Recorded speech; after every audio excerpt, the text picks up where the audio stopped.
Olá, sexto ano. Tudo bom, galera? Vamos para mais uma das nossas aulas. E nós continuaremos a falar de Mesopotâmia, tá?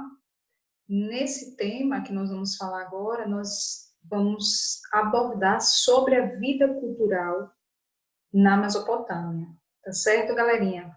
Então, vamos lá para a nossa aula. Fiquem atentos às páginas indicadas no roteiro que foi enviado por vocês no grupo no WhatsApp, ok? Então, vamos lá.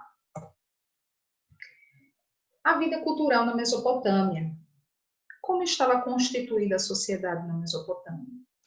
Então, acima de todos estava o rei, que era um representante direto dos deuses na terra. Então, esse rei era alguém tão respeitado, né, por ser também um representante dos deuses na terra, tá? Ele concentrava poderes político, religioso e militar. Então, o rei era uma figura muito poderosa. Ele era responsável também pelo templo, ele exercia a função de um supremo sacerdote e comandava tropas nas guerras. Então, durante as guerras, o rei ele assumia o controle das tropas, ele estava à frente das tropas, certo, galera? E abaixo do rei, outros grupos também formavam a sociedade. Então, vamos descobrir que grupos eram esses que formavam a sociedade ali na Mesopotâmia. Então, você tinha, abaixo do rei, os homens livres da camada dominante, que eram os sacerdotes, os nobres e oficiais do exército. Esses nobres controlavam a riqueza, o poder e o saber. Os nobres também influenciavam o rei e também eram sustentados pela sociedade por meio do pagamento de tributos e impostos. Então, essa nobreza era sustentada pela sociedade. Ok, gente? Então, a sociedade sustentava esse grupo pagando os impostos, os tributos. Na próxima camada da sociedade, nós temos os homens livres de média e baixa posição. Quem eram eles?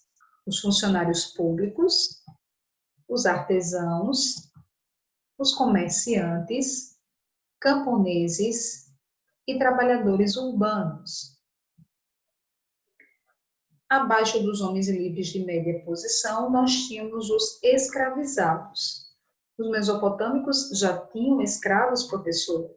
Isso, galerinha, eles já tinham escravos, sim. E os escravizados poderiam ser prisioneiros de guerra, poderiam ser também escravos por dívidas, tá? Então, existia dois tipos de escravidão. A escravidão por prisão nas guerras ou escravidão por dívidas. Então, se eles derrotassem um determinado grupo, aquele grupo era submetido como escravo. Se um determinado homem da sociedade tivesse uma dívida, né, e ele não conseguisse pagar essa dívida, então ele oferecia seus serviços como escravo, como forma de pagar a sua dívida, já que ele não tinha como pagar, então ele forneceu o seu trabalho.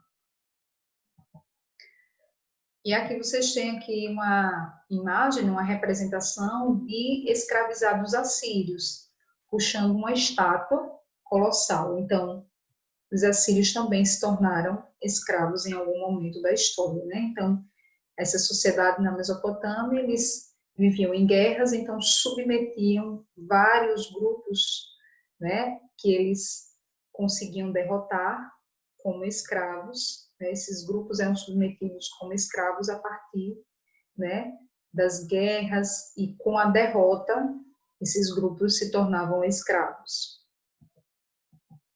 Os escravizados, eles faziam os trabalhos mais pesados nas minas e na produção agrícola. Tinham a cabeça raspada e a sua testa era marcada a ferro. Olha só, gente. Não era fácil a vida do escravo, né?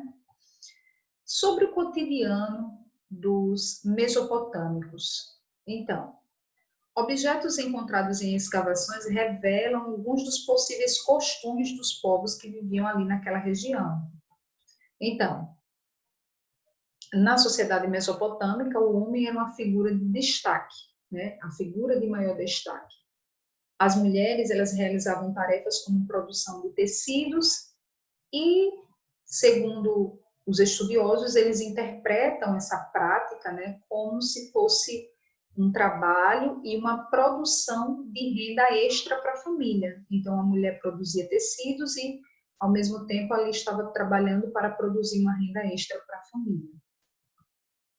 Homens e mulheres usavam roupas e acessórios e cosméticos, certo? Então, olha que interessante. Então, já existiam ali alguns cosméticos sendo usados naquele período na Mesopotâmia.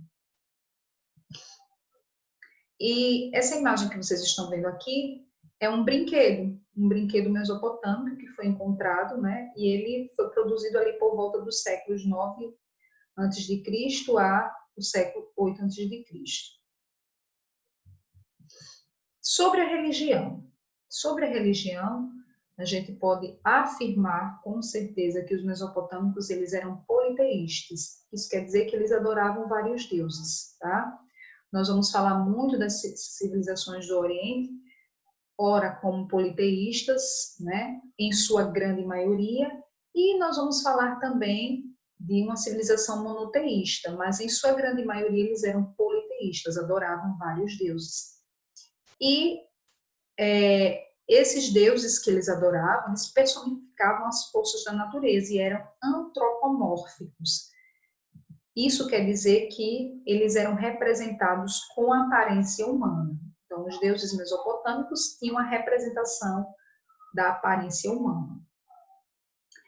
Eles acreditavam, assim, que os deuses eles tinham até sentimentos, como nós seres humanos. Então, para eles, os deuses amavam, odiavam, eles se aliavam ou poderiam até combater entre si. E aí, para satisfazer os deuses, os mesopotâmicos eles ofereciam cereais, ofereciam pães, frutas, animais. As oferendas, né, também serviam para os deuses concederem graças. Então, quando eles queriam um favor dos deuses, né, uma graça, uma bênção, então eles tinham esse costume, esse hábito, né, de oferecer aos deuses esses produtos, né, ou cereais ou mesmo até animais, tá? Como forma também de serem agraciados pelos deuses. Então, um ponto a destacar também, galerinha, é que cada cidade mesopotâmica, ela possuía sua divindade, como Marduk na Babilônia, então era uma divindade da Babilônia, certo? Assur na Síria, e a deusa maior era Ishtar, que era a deusa da vitória e do amor. Ela era também conhecida por Inanna. Então, cada cidade, eles tinham um deus, tá? Eles elegiam um deus para eles. Na religião mesopotâmica, eles também tinham a prática da adivinhação e da magia. Eles acreditavam que os astros celestes influenciavam no destino do ser humano.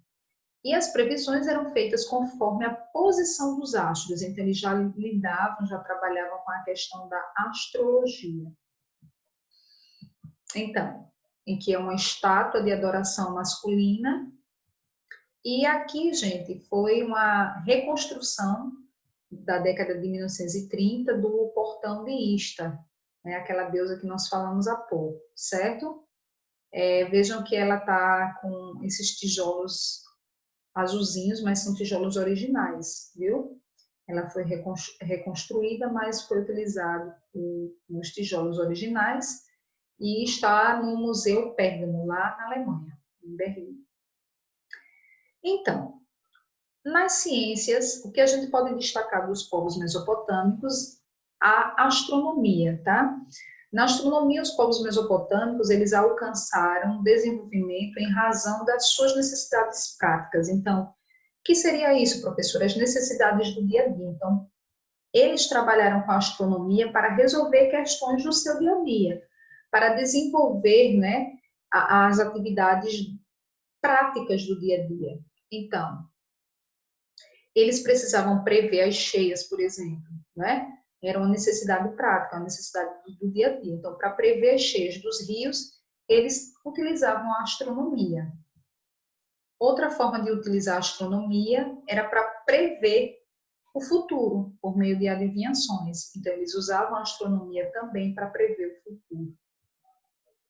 Então, usando a astronomia, eles dividiram o ano em 12 meses lunares, a semana em 7 dias e um dia em 12 horas duplas. 12 horas duplas, e aí, gente, 24, né?